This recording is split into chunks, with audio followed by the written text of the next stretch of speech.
राम राम दोस्तों और मेरी माताएं बहनें, आप सभी का स्वागत है बाबा नीम करोली जी के शरण में। आप सभी का स्वागत है मेरी मैया रानी के दरबार में। मेरी आदि पराशक्ति माँ नव दुर्गा सबके कष्ट हरो माँ।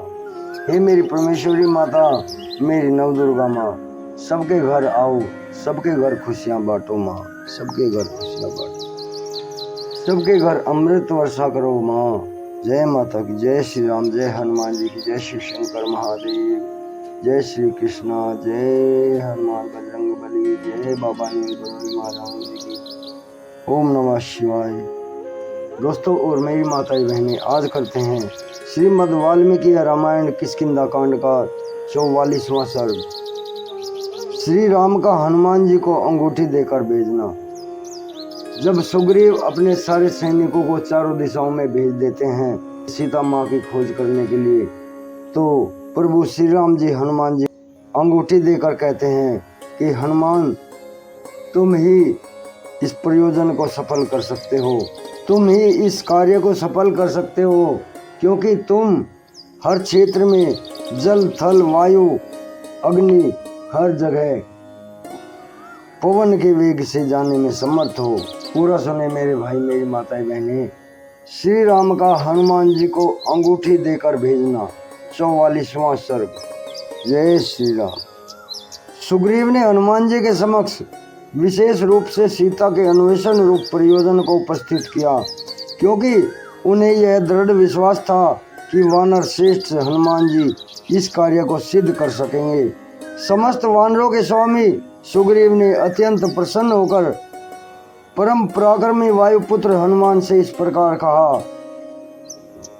कपिश्रेष्ठ, पृथ्वी, अंतरिक्ष, आकाश, देवलोक अथवा जल में भी तुम्हारी गति का अवरोध मैं कभी नहीं देखता हूँ। असुर, गंधर्व, नाग, मनुष्य, देवता, समुद्र तथा पर्वतों सहित संपूर्ण लोकों का तुम्हें ज्ञान है। वीर, महाकपे, सर्वत्र आबदित गति, वेग, तेज और फुर्ती, ये सभी सद्गुण तुम में अपने महापराक्रमी पिता वायु के समान ही हैं। इस भूमंडल में कोई भी प्राणी तुम्हारे तेज की समानता करने वाला नहीं है। अतः जिस प्रकार सीता की उपलब्धि हो सके वह उपाय तुम ही सोचो। हनुमान, तुम नीति शास्त्र के पंडित हो, एकमात्र तुम्ही में बल, बुद्धि, पराक्रम, देश काल का अनुसरण तथा नीति पूर्ण बर्ताव एक साथ देखे जाते हैं। सुग्रीव की बात सुनकर श्री रामचंद्र जी को यह ज्ञात हुआ कि इस कार्य की सिद्धि का संबंध इससे पूर्व करने का सारा भार हनुमान पर ही है। सुग्रीव की बात सुनकर श्री रामचंद्र जी को यह ज्ञात हुआ कि इस कार्य की सिद्धि का संबंध इसे पूर्ण करने का सारा भार हनुमान पर ही है। उन्होंने स्वयं भी यह अनुभव किया कि हनुमान इस कार्य को सफल करने में समर्थ हैं। फिर वे इस प्रकार मन ही मन विचार करने लगे। वानरराज सुग्रीव सर्वथा हनुमान पर ही यह भरोसा किए बैठे हैं कि ये ही निश्चित रूप से हमारे इस प्रयोजन को सिद्ध कर सकते हैं। स्वयं हनुमान जी भी अत्यंत निश्चिंत रूप से इस कार्य को सिद्ध करने का विश्वास रखते हैं।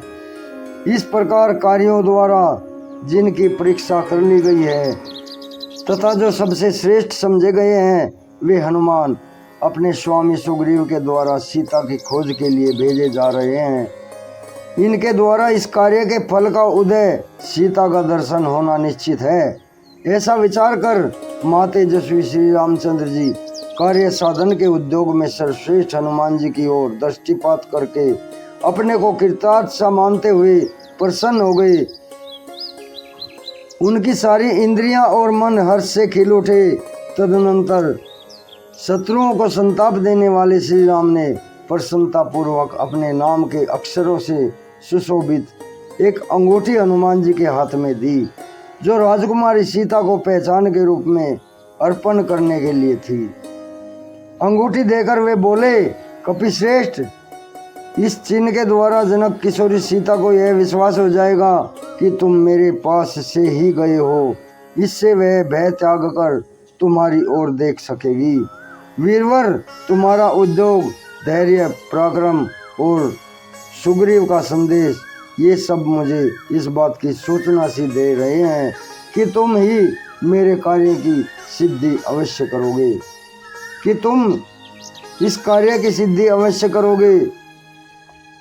वानर श्रेष्ठ हनुमान ने वह अंगूठी लेकर उसे मस्तक पर रखा और फिर हाथ जोड़कर प्रभु श्री राम के चरणों में प्रणाम करके वानर श्रेष्ठ हनुमान ने वह अंगूठी लेकर उसे मस्तक पर रखा और फिर हाथ जोड़कर प्रभु श्री राम के चरणों में प्रणाम करके वे वानर शिरोमणि वहां से प्रस्थित हुए।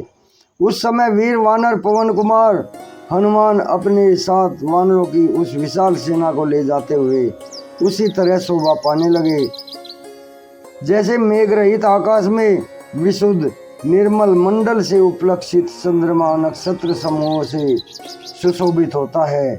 जाते हुए हनुमान को संबोधित करके श्री रामचंद्र जी ने फिर कहा, अत्यंत बलशाली कपिश्रेष्ठ, मैंने तुम्हारे बल का आश्रय लिया है। पवन कुमार, हे हनुमान, जिस प्रकार भी जनक नंदिनी सीता प्राप्त हो सके तुम अपने महान बल विक्रम से वैसा ही प्रयत्न करो। अच्छा, अब जाओ। इस प्रकार श्री वाल्मीकि निर्मित आर्ष रामायण आदि काव्य के किष्किंधा कांड में 44वां सर्ग पूर्ण हुआ। जय श्री राम, जय हनुमान जी, जय बाबा नीम करोली महाराज। दोस्तों और मेरी माताएं बहनें, 44वां सर्ग पूर्ण हुआ है। कल मैं आपको 45वां सर्ग सुनाऊंगा। विभिन्न दिशाओं में जाते हुए वानरों का